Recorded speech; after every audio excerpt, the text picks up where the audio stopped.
Last week on Cinekyd Television Theater, you saw the little Princess Alyssa captured by the evil Lord Griswold and carried away deep into the land of Turnsmere. Tonight, the Asterin flies to her rescue. All this and more on Cinekyd Television Theater.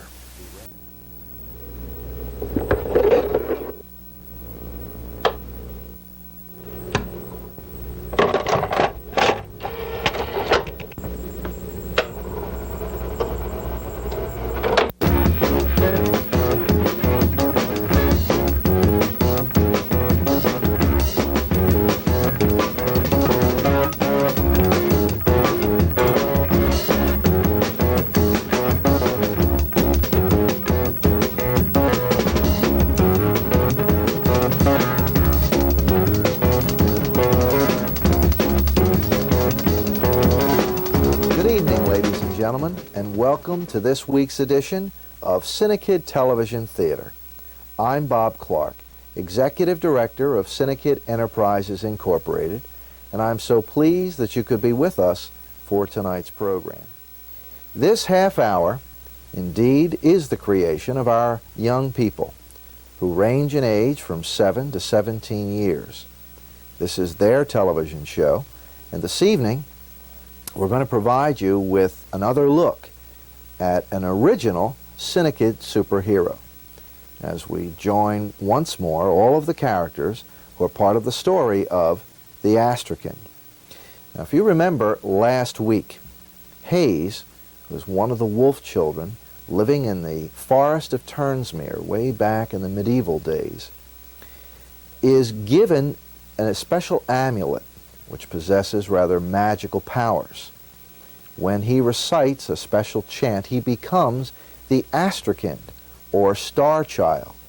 And among other things, including rather impressive amounts of strength, he's able to fly. The Princess Alyssa, daughter of the King and Queen of Turnsmere, has been captured by the evil Lord Griswold and his wife, Lady Damara. And of course, their plan is to hold her for ransom, the ransom being the throne of Turnsmere. Join us now as our hero flies to the rescue in part 2 of the ASTREKYND.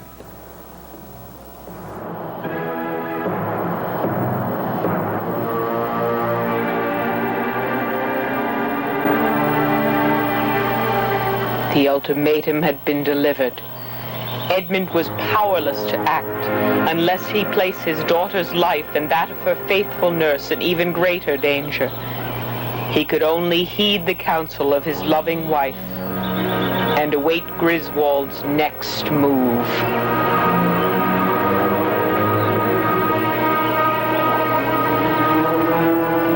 Deep in the forest, many leagues from her father's castle, Princess Alyssa and Lady Eunice still remained in the clutches of the evil wizard, to be ransomed for a kingdom.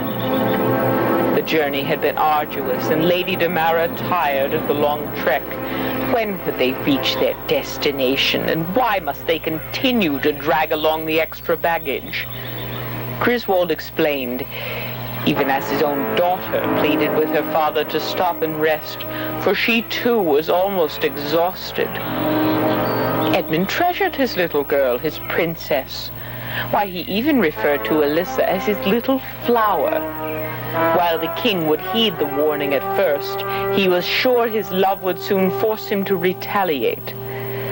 Well, let him try to claim his precious flower. They would go where the king would never find them. Rejoining the wolf children as Hayes, the children regrouped and determined to continue their quest for the princess. As Farley took command of the others, Hayes raced to a secluded clearing on the edge of the forest to undergo again the magical transformation.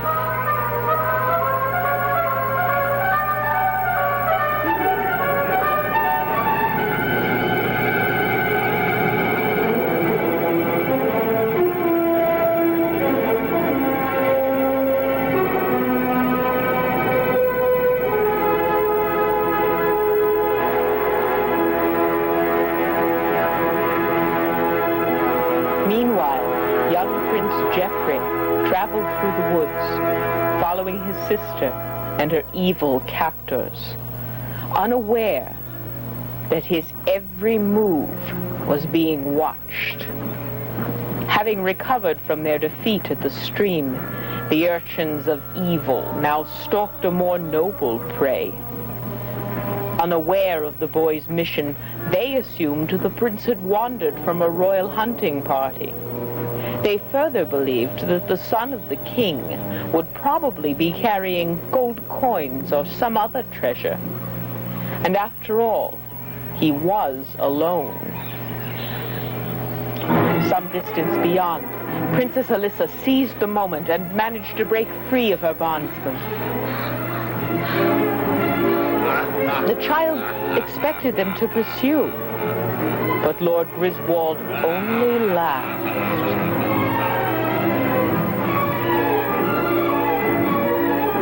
And then began a strange incantation.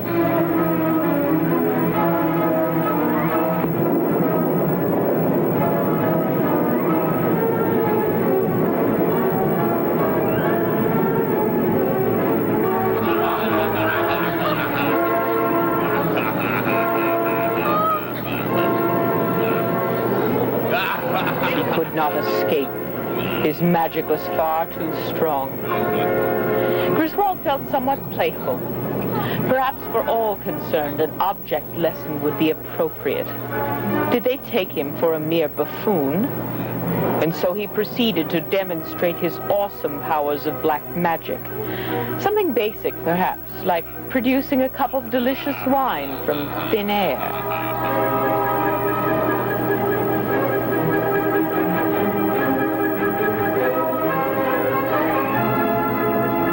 Something equally provocative.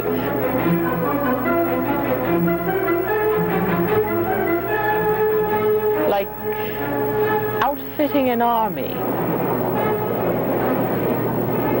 with swords created from tree branches.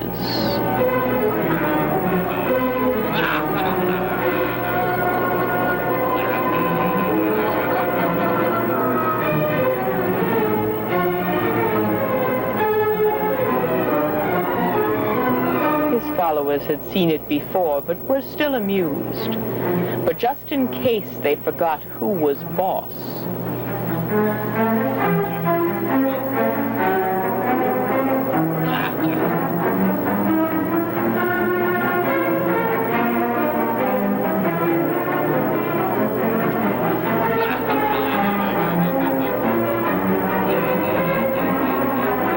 But cups of wine and sticks and new hairstyles were child's play.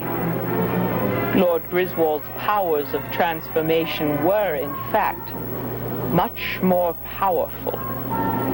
For this dramatic moment, the wizard had chosen Alyssa's nurse and devoted companion, Lady Eunice, who was not a willing subject.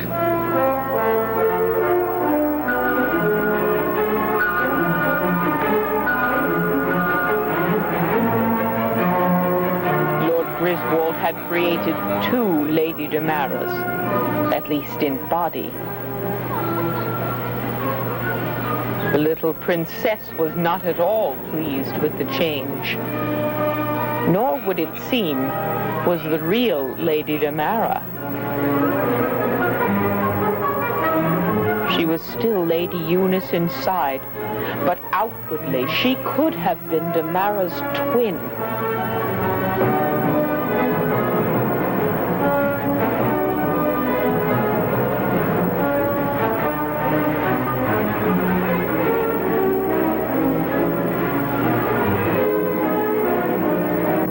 Griswold had made his point.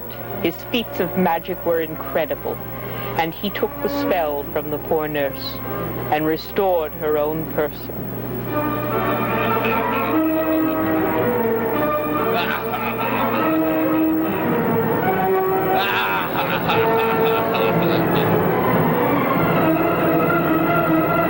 As if if these demonstrations were insufficient, Griswold had one more statement of his incredible power.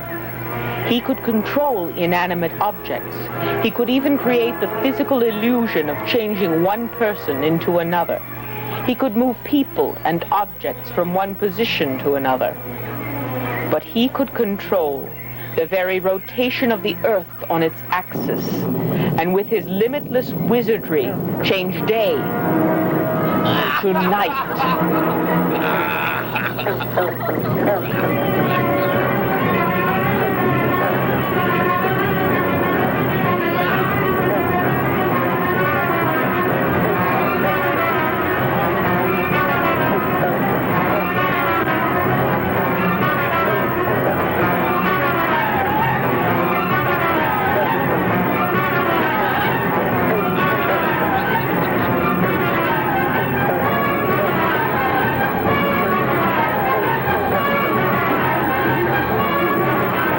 His strength was drawn from the dark world.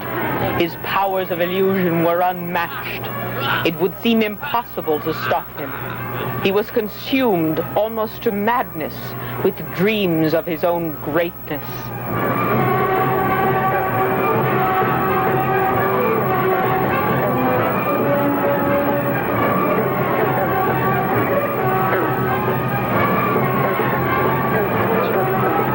Fiery explosions themselves were reminders of the evil, which was the source of all of Griswold's magic.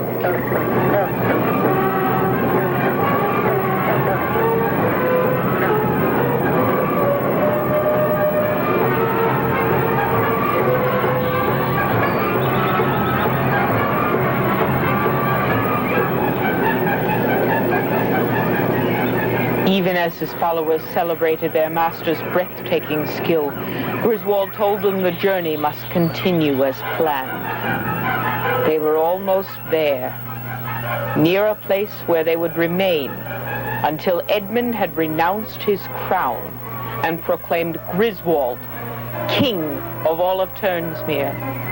They would be secure beyond the mountain of Kesna and into the valley of doom.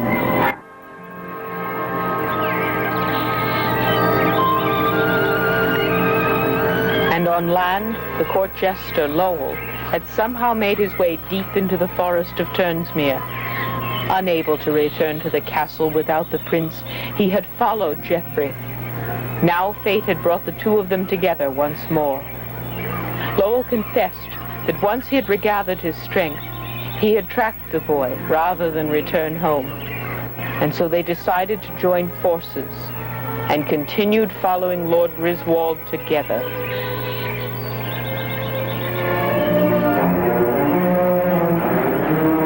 The mountain of Kesna and the secret entrance to the valley of doom.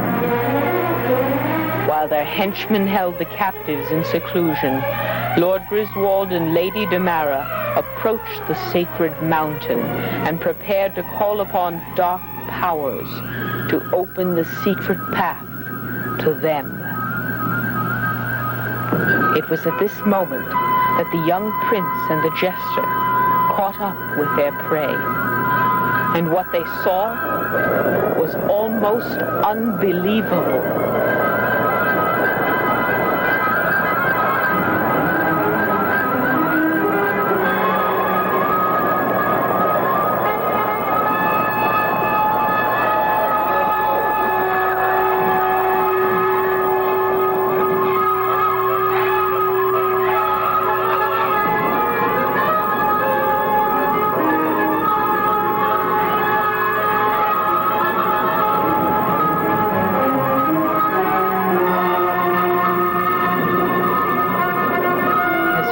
The others, including his sister, enter the magic mountain, Geoffrey hurriedly dispatched Lowell back to the palace, while he himself raced to the cave.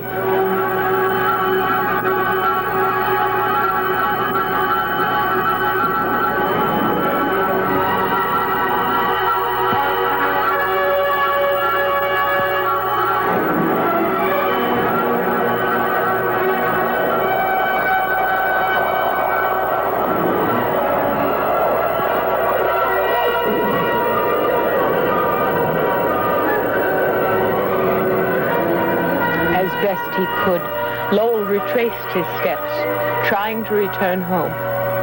But the magic had created ground tremors, loosening the branches of a tree, and it crashed to the ground on top of the jester. When he awoke, Lowell had no idea how much time had passed. The tree was too heavy. He could not free himself.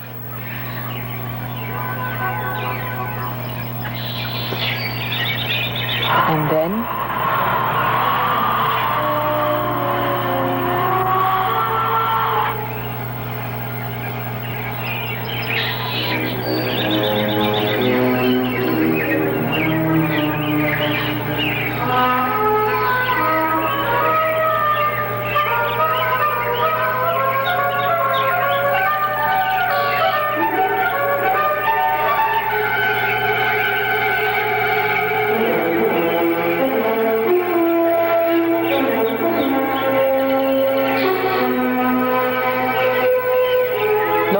little choice but to trust the strange youth who had saved his life.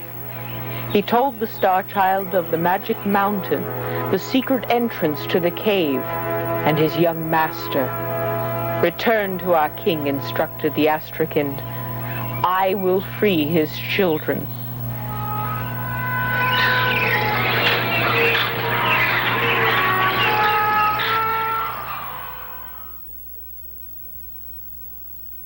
Within the cave of Kesna, the guardians of the mountain, and the valley maidens themselves, protectors of the Valley of Doom.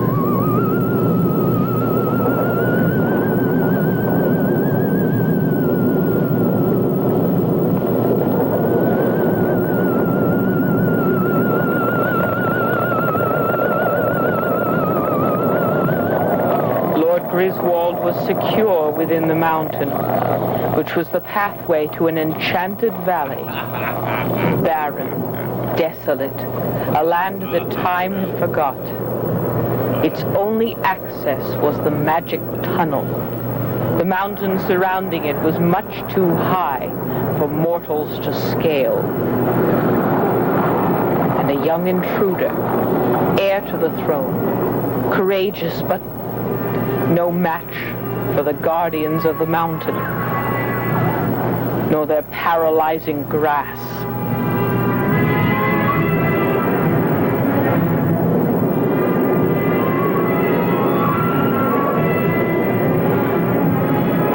Prince Geoffrey was brought before the great wizard. Griswold seemed less concerned with how the youth arrived than with the fact that now he held both of Edmund's children hostage, and they continued their journey through the mountain to the Valley of Doom.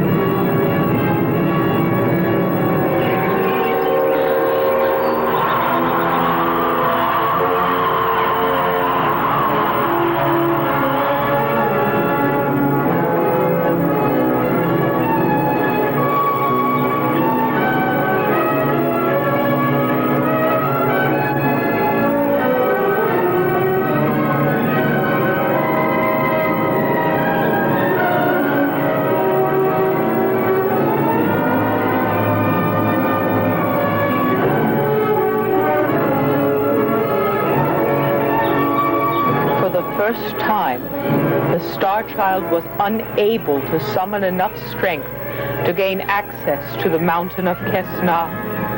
Its sheer size and dark magic made it invulnerable, and the Astrekyn flew away in failure. The Valley of Doom, barren, desolate, rumblings of a dozen volcanoes.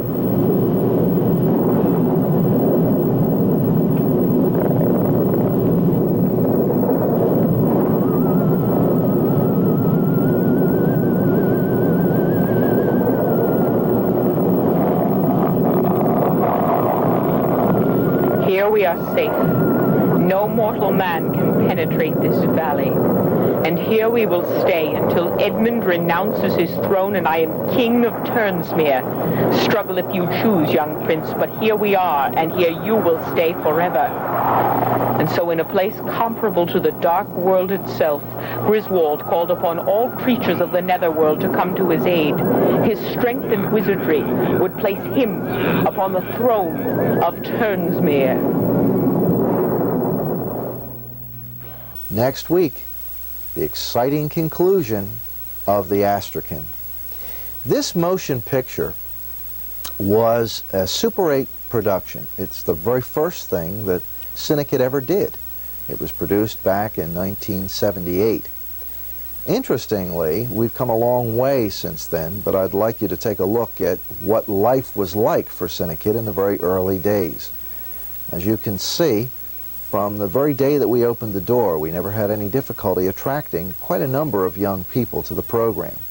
But the equipment that they're using, the production facilities that were available at that time, are a far cry from the very elaborate, sophisticated production campus that we now have at 129 Turwood Road.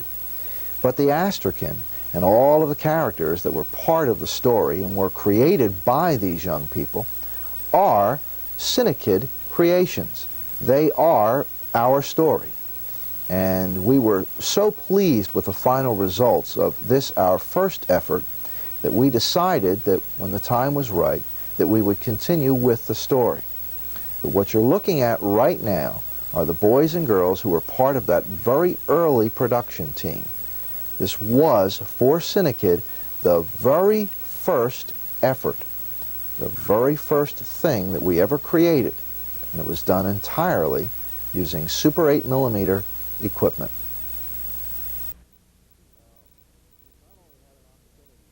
Now, you've not only had an opportunity to see the first feature-length production, but in those few short seconds, you had a look at what it was like behind the scenes in creating the first ASTREKYND. Notice I say the first, because now I'm going to share with you a little bit of a coming attraction. For the end of November, beginning of December, we're going to premiere a brand new story. It's called The Return of the ASTREKYND, and it boasts, among other things, a startling array of special effects, action sequences, as the amulet is rediscovered in the 1980s, and the story continues. Here now is a brief glimpse from our exciting new adventure, The Return of the ASTREKYND. How come you didn't become a school teacher, or a nurse, or a secretary? Sound like my family. I guess ever since I was a little girl, I enjoyed the spotlight and the audience and took a few dance lessons. Then after I graduated from high school, did some theater, and it was in a few stock companies and off Broadway. And hopefully someday. The big break? Yes, that's what I'm counting on.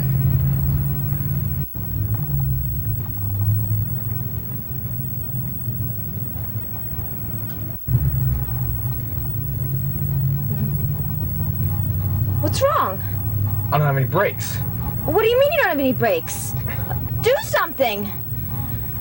The car's out of control. We're gonna crash!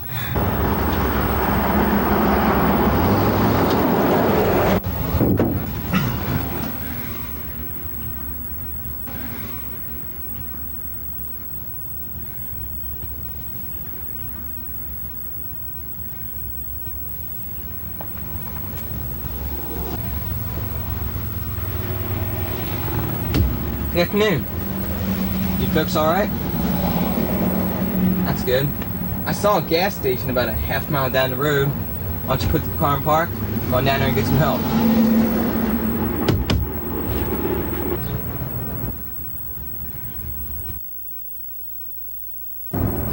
Why?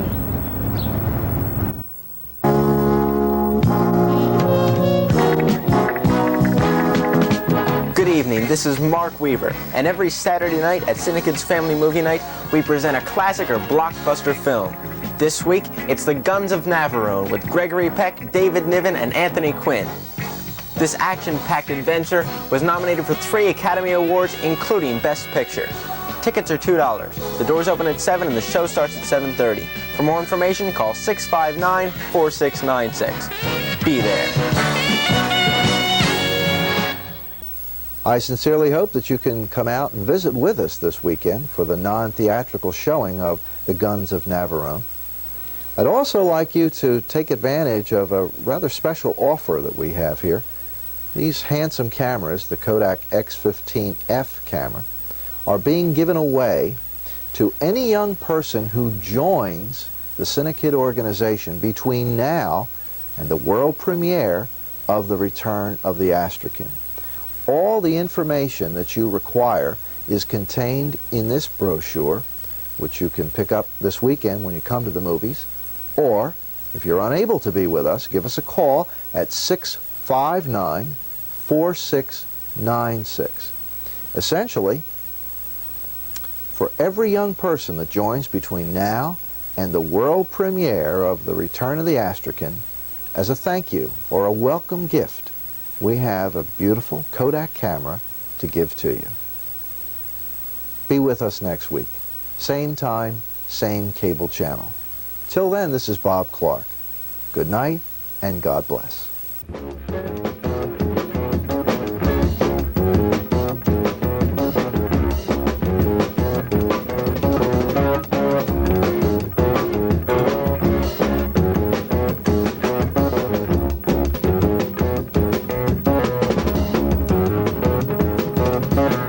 Episode 84.6. Episode 84.6. Episode 84.6. This family is going to find that the apartment that they've rented has quite a few surprises in store. Let me do that again. This fly will have to be destroyed. You looked down and the fly flew right into my nose, and I think ever since I saw that show with a man with a moth on his nose, I'm very sensitive about it. This is a pin, and the pin held a flower, but the flower fell apart. Now, next week on our science program, we're going to explore the wonderful world of the hibiscus mum. Abe, we got...